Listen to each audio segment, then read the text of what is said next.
Hey, welcome to Sam Outside. I'm Sam and I'm outside. Uh, Comfortable morning. It's Groundhog Day. Something I've been keeping an eye on, and it's something that we have been practicing for a very long time. In fact, if you delve down a little bit, it's something that we've been aware of, not the date specifically, but what's happening outside at this time of year.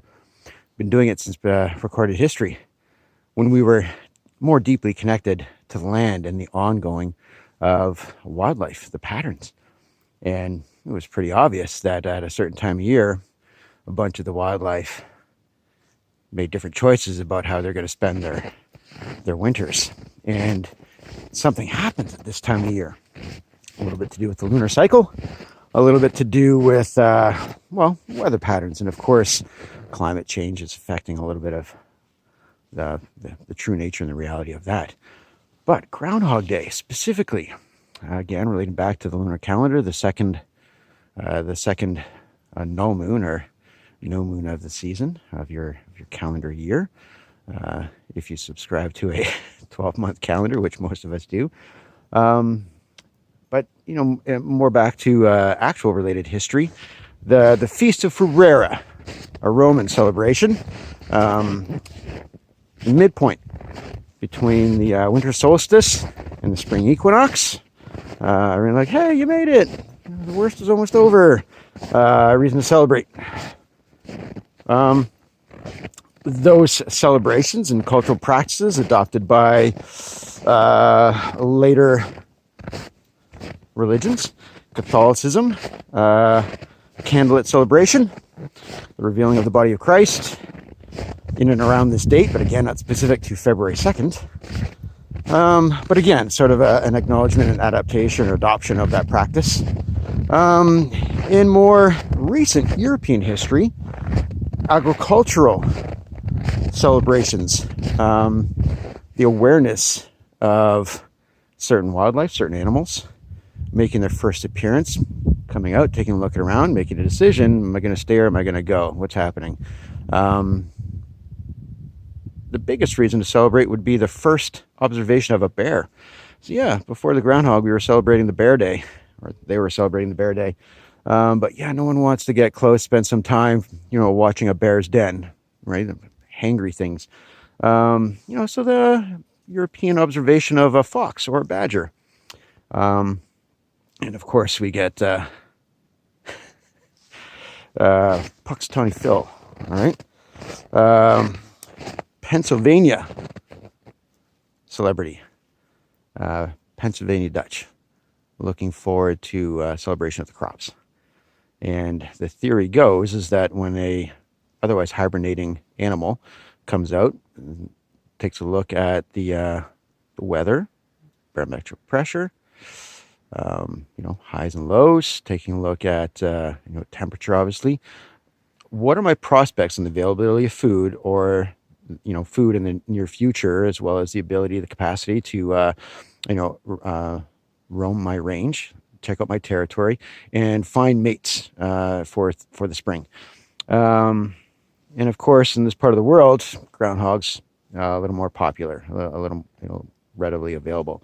And the Latin name for that rodent is bear rat. Yeah, so we're still a little bit connected to that.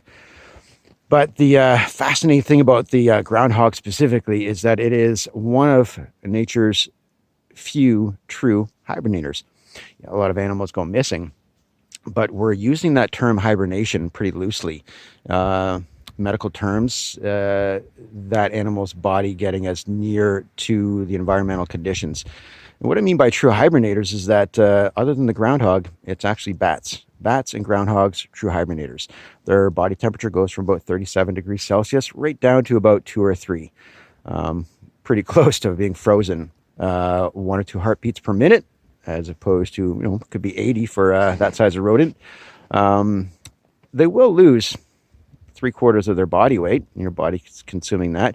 But what's amazing about the celebration of that prognosticating rodent is that there is something biological that happens at this time of year. The animal And again, not necessarily February 2nd, but in February, and in warmer parts of the world than where I am, but maybe those mid United States latitudes, that animal does come out and it takes a look around. And if it sees its shadow, that is a high pressure system, normally associated with this time of year with cold temperatures. Yeah, it's still very much winter. I'm going back in to hibernate, making spring a long time away.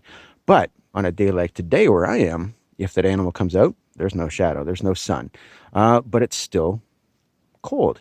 You know what? That decision is made. Spring is not that far away. I'm not going to go back into hibernation. I'm going to go instead into a sleep state, a state of torpor. So that's the term we should be using when we're describing the winter habits of bear, skunk, and raccoon. Not true hibernators. They're sleepers. Their body temperature is still very much warm, and mama bear is giving birth at this time of year. Yeah, not something that the mammalian body is frozen for.